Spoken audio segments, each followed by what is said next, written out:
చిన్నప్పటి నుంచి 30 ఏళ్లుగా దాదాపు క్రికెట్ ప్రపంచంలో మారుతున్న వ్యూహాలను అత్యంత ఆసక్తితో గమనిస్తున్నా.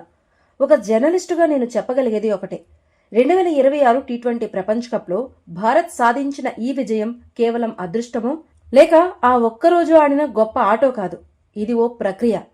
ఇది ఒక స్పష్టమైన ప్రణాళిక, కన్సిస్టెన్సీ, పాత బెంచ్ మార్కులను చెరిపేసి కొత్త ప్రమాణాలను నెలకొల్పడం వల్ల వచ్చిన ఫలితం. ముఖ్యంగా గౌతమ్ గంభీర్ హెడ్ కోచ్గా బాధ్యతలు చేపట్టినప్పటి నుంచి ఆయనపై అనేక విమర్శలు వచ్చాయి. జట్టు కూర్పు, సీనియర్ల పట్ల వైఖరి, ఇలా ప్రతి విషయంలోనూ ఆయన విమర్శలు ఎదుర్కొన్నారు. కానీ అహ్మదాబాద్లో కివీస్పై సాధించిన 96 పరుగుల భారీ విజయం ఆయన నమ్ముకున్న సిద్ధాంతానికి నిదర్శనంగా నిలిచింది. గౌతమ్ గంభీర్ కోచింగ్ ఫిలాసఫీలో అత్యంత కీలకమైన అంశం హై రిస్క్ హై రివార్డ్. సాధారణంగా టీ20ల్లో ఒక జట్టు 150 లేదా 170 పరుగులు చేస్తే అది గౌరవప్రదమైన స్కోరుగా భావిస్తారు. కానీ గంభీర్ ఆలోచనలు భిన్నంగా ఉంటాయి. మేము 150, 170 పరుగుల కోసం ఆడటం లేదు. మా లక్ష్యం ప్రతి మ్యాచ్లోనూ 250కి పైగా పరుగులు చేయడం అని గంభీర్ స్పష్టం చేశారు.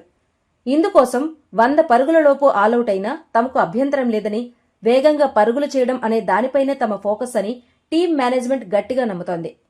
దీన్ని కెప్టెన్ సూర్యకుమార్ యాదవ్ జట్టు కూడా బాగా ఆకలింపు చేసుకుంది. ఈ దృక్పథం క్రికెట్ ప్రపంచంలో ఒక విప్లవం లాంటిది. ఓటమి అంటే భయపడే జట్లు సాధారణంగా వికెట్లు పడగానే సేఫ్ గేమ్ ఆడతాయి. కానీ భారత్ ఆ మార్గాన్ని ఎంచుకోవట్లేదు.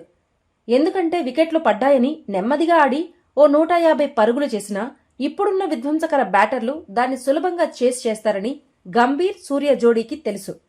అందుకే ఓడిపోయినా పర్వాలేదు, కానీ ధాటిగా ఆడి ప్రత్యర్థి ముందు ఒక అసాధ్యమైన లక్ష్యాన్ని ఉంచడమే టీమిండియా కొత్త వైఖరి. ఈ టీ20 అప్రోచ్ వల్లనే భారత్ గత 32 అంతర్జాతీయ వైట్ బాల్ మ్యాచ్ల్లో 30 మ్యాచ్లు గెలిచి అజేయంగా నిలిచింది. భారత క్రికెట్లో వ్యక్తిగత మైలురాళ్లు, సెంచరీలు ఒకప్పుడు చర్చనీయాంశంగా ఉండేవి. కానీ ఇప్పుడు జట్టు ప్రయోజనాలే పరమావధిగా మారాయి. ప్రపంచ కప్ విజయం తర్వాత సంజు అన్న మాటలు ఈ మైండ్ సెట్ మార్పుకు అద్దం పడుతున్నాయి. నేను నా జట్టులో ఉన్న వ్యక్తితో పోటీ పడను.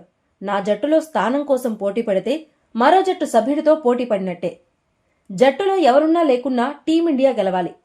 140 కోట్ల మంది ఆశలను సజీవంగా ఉంచాలి అనేదే ఇప్పుడు ఆటగాళ్ల ఏకైక లక్ష్యం.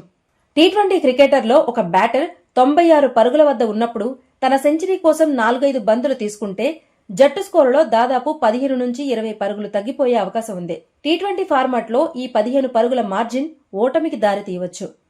అందుకే ఇప్పుడు భారత జట్టులో 100 పరుగులు చేసిన వ్యక్తి కంటే జట్టు కోసం వేగంగా ఆడి 49 వద్ద అవుట్ అయిన వ్యక్తికే ఎక్కువ ప్రశంసలు దక్కుతున్నాయి. ఆడిన ప్రతి బంతికి ఒక ఇంపాక్ట్ క్రియేట్ చేయడమే లక్ష్యంగా పెట్టుకోవడం వల్ల భారత్ ప్రపంచ క్రికెట్లో ఆధిపత్యాన్ని కొనసాగిస్తోంది. సంజు ఈ టోర్నీలో ప్లేయర్ ఆఫ్ ది టోర్నమెంట్గా నిలవడం ఈ కొత్త ఆలోచన విధానానికి ఒక గొప్ప ఉదాహరణ. ఈ వరల్డ్ కప్లో ఓపెనర్ అభిషేక్ శర్మ వరుసగా విఫలమవుతున్నా తనపై నమ్మకం ఉంచి కొనసాగించింది కూడా ఇందుకే. అవకాశం వచ్చిన రోజున తాను విధ్వంసకర ఆటతీరుతో ప్రత్యర్థిని పవర్ ప్లేలోనే మట్టి కరిపిస్తాడని టీం మేనేజ్మెంట్ కు బాగా తెలుసు. ఆ నమ్మకాన్ని అభిషేక్ శర్మ వమ్ము చేయలేదు. అత్యంత ముఖ్యమైన టీ20 ప్రపంచ కప్ ఫైనల్లో తన తడాకాతో మొదటి పవర్ ప్లేలోనే భారత విజయాన్ని లిఖించేశాడు. భవిష్యత్తులో 10 మంది బ్యాటర్లు, ఒక స్పెషలిస్ట్ బౌలర్. ఇది మీకు కాస్త అతిశయోక్తిగా అనిపించవచ్చు. సమీప భవిష్యత్తులో భారత్ కి లాస్ట్ వికెట్ వరకు బ్యాటింగ్ ఆడగలిగిన సత్తా ఉన్నటువంటి జట్టు కూర్పు కూడా ఇంకా సాధ్యంగానే కనిపిస్తోంది. నితీష్ కుమార్ రెడ్డి, వాషింగ్టన్ సుందర్, శివం దుబే, అభిషేక్ శర్మ, తిలక్ వర్మ ఇంకాస్త పటిష్టమైన ఆల్రౌండర్లుగా మారితే జట్టులో నెంబర్ 10 వరకు బ్యాటింగ్ ఆడగలిగే సత్తా ఉంటుంది. అప్పుడు జట్టు 250 కాదు, ప్రతి మ్యాచ్లోనూ 300 పరుగుల కోసం ఏం చేసినా ఆశ్చర్యపోవక్కర్లేదు. విజయం అనేది అకస్మాత్తుగా వచ్చేది కాదు. అది ఒక ప్రాసెస్ అనడానికి భారత్ అనుసరిస్తున్న డేటా అనలిటిక్స్ ఒక సాక్ష్యం. ప్రత్యర్థి బ్యాటర్ల బలహీనతలు, నిర్దిష్ట పరిస్థితుల్లో బౌలర్ల ప్రదర్శనను విశ్లేషించడానికి బీసీసీఐ ఇప్పుడు అత్యాధునిక సాంకేతికత వాడుతోంది. గంభీర్ తన వ్యూహాల్లో మైక్రో మ్యాచప్స్ వాడుతూ ఏ బౌలర్ ఏ బ్యాటర్కు ఎప్పుడు బౌలింగ్ చేయాలో ముందే నిర్ణయిస్తున్నారు. ఉదాహరణకు పవర్ ప్లేలో స్పిన్నర్లను వాడటం లేదా లెఫ్ట్ రైట్ కాంబినేషన్ కోసం బ్యాటింగ్ ఆర్డర్ను మార్చడం వంటి నిర్ణయాలు డేటా ఆధారంగానే తీసుకుంటున్నారు. దీనికి తోడు రాహుల్ ద్రావిడ్ హయాంలో నిర్మించిన బలమైన బెంచ్ స్ట్రెంగ్త్ ఇప్పుడు ఫలితాలను ఇస్తోంది. నేషనల్ క్రికెట్ అకాడమీ ద్వారా యువ ఆటగాళ్లను అంతర్జాతీయ స్థాయికి సిద్ధం చేసే ప్రక్రియ నిరంతరం కొనసాగుతోంది. ఫిట్నెస్ విషయంలో విరాట్ కోహ్లీ ప్రారంభించిన విప్లవం ఇప్పుడు జట్టులోని ప్రతి ఆటగాడికి ఒక జీవన శైలిగా మారింది. టీ20లో విజయం సాధించాలంటే కేవలం ప్రతిభ ఉంటే సరిపోదు. శరీరంలో ప్రతి కణాన్ని పరీక్షించే స్థాయిలో ఫిట్నెస్ ఉండాలని ఈ జట్టు నిరూపిస్తోంది. బ్యాటర్లు భారీ స్కోర్లు చేస్తున్నా బౌలింగ్లో బుమ్రా ప్రదర్శన భారత జట్టుకు ఒక భరోసా. ఫ్లాట్ ట్రాక్లపై కూడా గణాంకాలు నమోదు చేయగల బుమ్రాను కెప్టెన్ సూర్యకుమార్ యాదవ్ ఒక నేషనల్ ట్రెజర్ అని పిలవడంలో అతిశయోక్తి లేదు.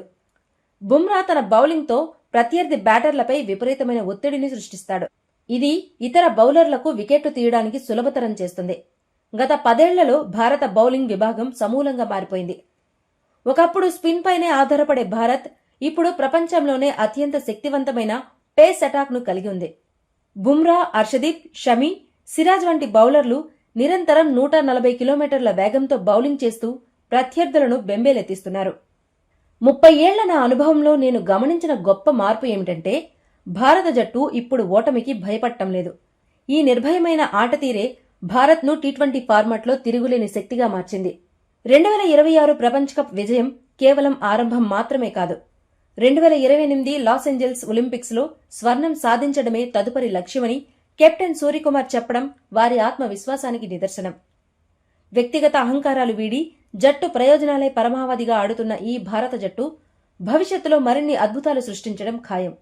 విజయం అనేది ఒక్క రోజులో వచ్చేది కాదు. ఇది ఒక స్పష్టమైన సిద్ధాంతం. ఆ సిద్ధాంతాన్ని నమ్మిన ఆటగాళ్ల కృషితో వచ్చే ఫలితం. గంభీర్, సూర్య నేతృత్వంలోని ఈ భారత జట్టు ప్రస్తుతం అదే మార్గంలో పయనిస్తోంది. 100 పరుగులకే ఆలౌట్ అయినా పర్వాలేదు, కానీ పరుగుల వేగాన్ని మాత్రం తగ్గించకూడదన్న ఈ క్లారిటీయే భారత్ను వరుసగా రెండోసారి ప్రపంచ ఛాంపియన్గా నిలబెట్టింది.